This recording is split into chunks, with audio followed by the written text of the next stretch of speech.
Forging horse hooves.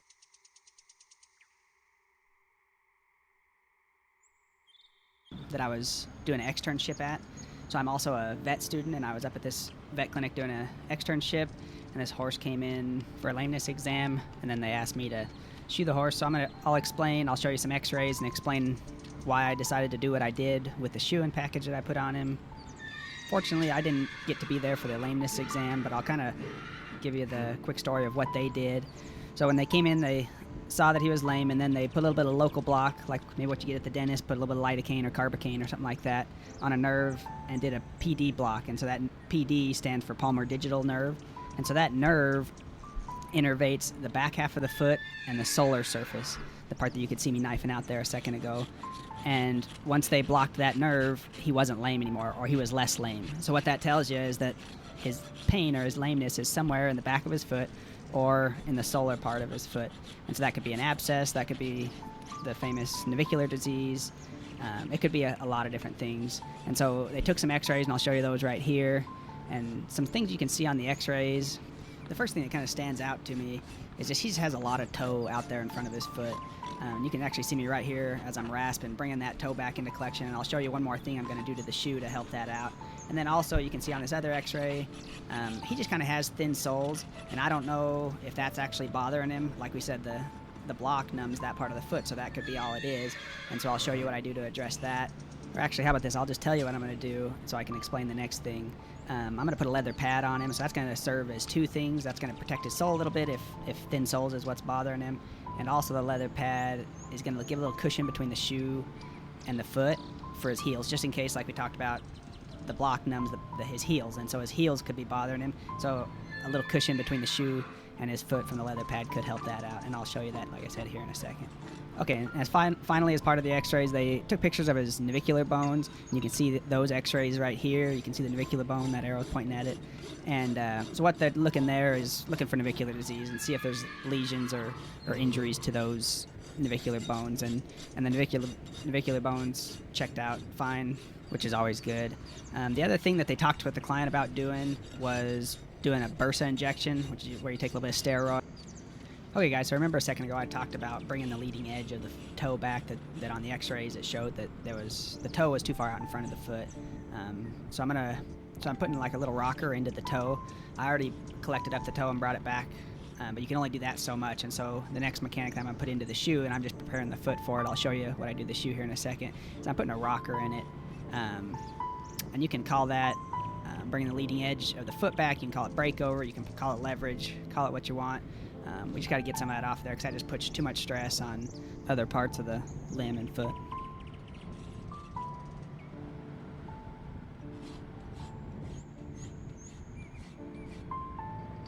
As you can tell, I'm still trying to learn how to use a ruler, so take what I say with a grain of salt, I guess. All jokes aside, if you guys want to see some more little videos and pictures of what I do, give us a follow on Instagram or Facebook. I'll leave links to that there below. And I'll try to keep you updated with what's going on with the family and with vet school and horseshoeing. So if that's something that interests you, go over and check that out. Back to what we're doing here. A little advice for if you're just getting started shoeing horses and you're having trouble shaping shoes, whether it's cold or hot, make sure you're starting with your toe of the shoe, because if you go and get the heels right and then have to adjust the toe, you got to go back and refix the heels. So that might be a little tip there that helps you out if you're struggling with shaping shoes, which is, when you're first getting started, that's kind of one of the tougher parts of it. You go back and forth to the stall jack or anvil a bunch of times. So right here, you saw me a second ago rasp a rocker into the toe, and so I just put a rocker right there into my shoe, and that's how I like to do it. Set it over the edge of the anvil like that, and it just bends the tip of the shoe up, and that brings the leading edge of the foot back, and what some people call eases breakover, or takes leverage off of the foot.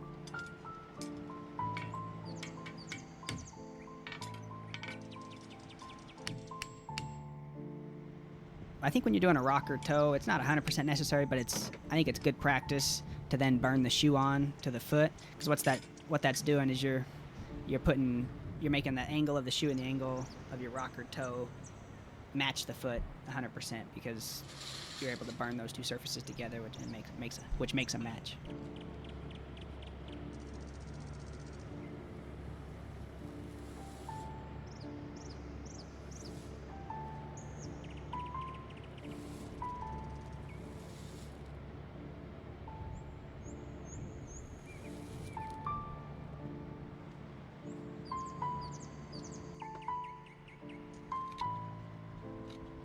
So what I'm doing here, like I mentioned earlier, I'm going to put a leather pad on this horse, which is going to serve two purposes, like I mentioned, just in case his lameness is coming from having thin soles and maybe a little sole soreness. So that'll protect, give a little extra layer of protection there. Then also this leather pad's going to give a little cushion between the shoe and his heels and I guess his whole foot, and so that could also help him out. And I like a leather pad better than a plastic pad. I actually try not to use pads more than I have to. But I like the leather pad. It tends to breathe a little better, just being a natural material. It has a little natural cushion to it. And also, the products that they use to tan leather are antimicrobial because that's a way of preserving the leather, because the leather is an animal product, and so if they don't put that in there, the leather, the bugs and stuff will just eat the leather, which also helps keep fungus and bacteria and stuff off the horse's foot. So that's another good feature of leather pads.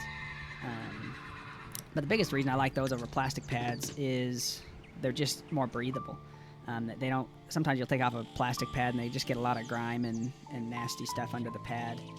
And so, anyway, that's why I'm using a leather pad instead of a plastic pad. You saw the way I used the shears, and I traced out the pad and used the shears to cut the pad. I've found that's a pretty good way of doing it without having like a pad cutter or something. I've tried cutting it with my nippers and stuff. I'm sure you farriers have tried that, and that's kind of miserable. So that's a little recommendation. Those shears are pretty cheap. Go to a hardware store and get those, and that works pretty good. And then take it to the grinder and make it fit the shoe real good. Or if you don't have a grinder, take your rasp and rasp it along your shoe, and your pad to fit real good.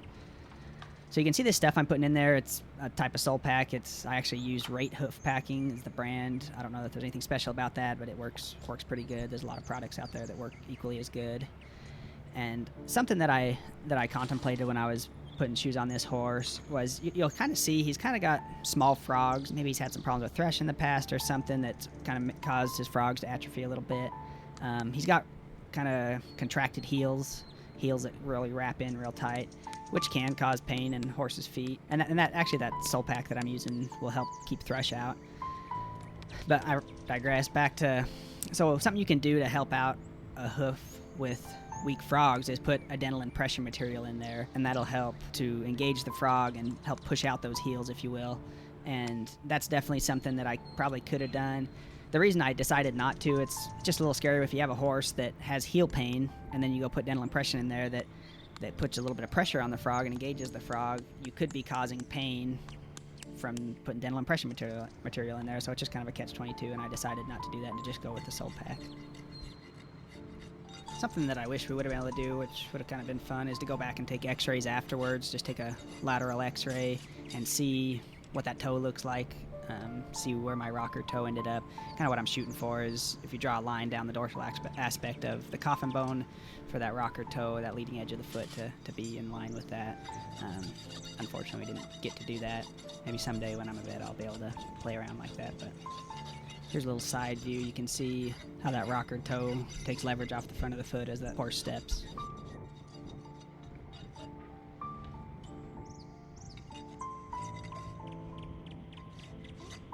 And what I'm doing here is just beveling that pad. What that does is just hopefully helps keep the horse from pulling its shoe. Hopefully if it steps on it, it'll just slide off. So just a little insurance and making it look nice. What's that? Good. No, she's doing good.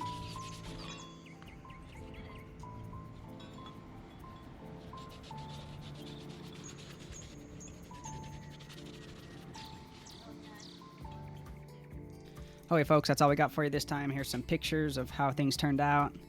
Hope you enjoyed that. And don't forget, remember who you are. Don't do anything I wouldn't do. Be kind to those around you, and we'll catch you next time.